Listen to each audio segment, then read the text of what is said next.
క్రీస్తు ప్రభు నామములో అందరికీ వందనములు. ఇప్పుడు మనం చదువుకునే వాక్యం మత్తయి సువార్త 10వ అధ్యాయం 5-15 వరకు. యేసు ఆ 12 మందిని పంపుచు వారిని చూసి వారికి ఆజ్ఞాపించింది ఏమనగా, మీరు అన్యజనుల దారిలోనికి వెళ్ళకుడి, సమరయులు ఏ పట్టణంలోనైనాను ప్రవేశింపకుడు గాని ఇశ్రాయేలు వంశంలోని నశించిన గొర్రెల యొద్దకే వెళ్ళుడి. వెళ్ళుచు పరలోక రాజ్యం సమీపించి ఉన్నదని ప్రకటించుడి.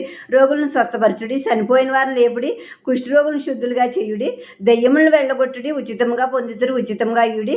మీ సంచుల్లో బంగారమునైనను వెండినైనను ద్రాగినైనను ప్రయాణం కొరకు జాలినైనను 2 అంగీలనైనను చెప్పులనైనను చేతికరనైనను సిద్ధపరచుకునుకుడి.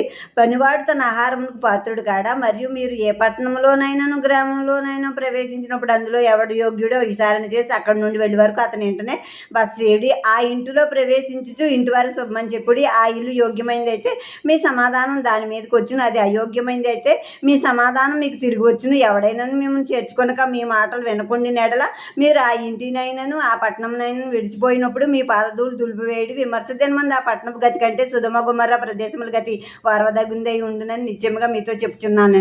యేసుక్రీస్తు ప్రభు 12 మంది శిష్యులను పంపుతూ ఆజ్ఞాపిస్తున్నారు అనమాట.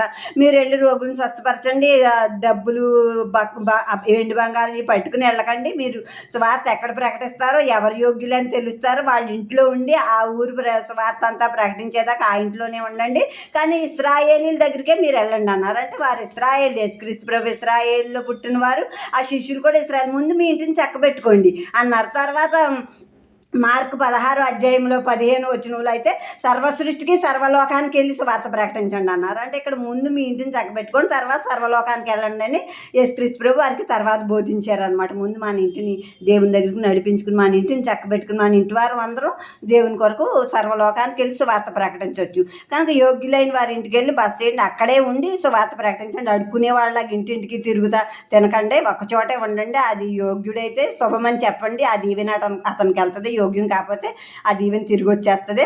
ఒకవేళ చేర్చుకోకపోతే ఎవరైనా మిమ్మల్ని వాళ్ళనే కాదు, ఆ పట్టణాన్నే కాదు, ఆ పాదధూళి, ఆ పట్టణంలో అంటిన పాదధూళి కూడా దులిపేసుకోండి. మీరు సొదొమ గొమొర్రా పట్టణాలు గతి విమర్శ దినమందు వారవదగిందై ఉంటుంది. అంటే సొదొమ గొమొర్రాలో అగ్ని గంధకాలతో కాలిపోయారు ఆ ప్రజలు పాపం చేసి.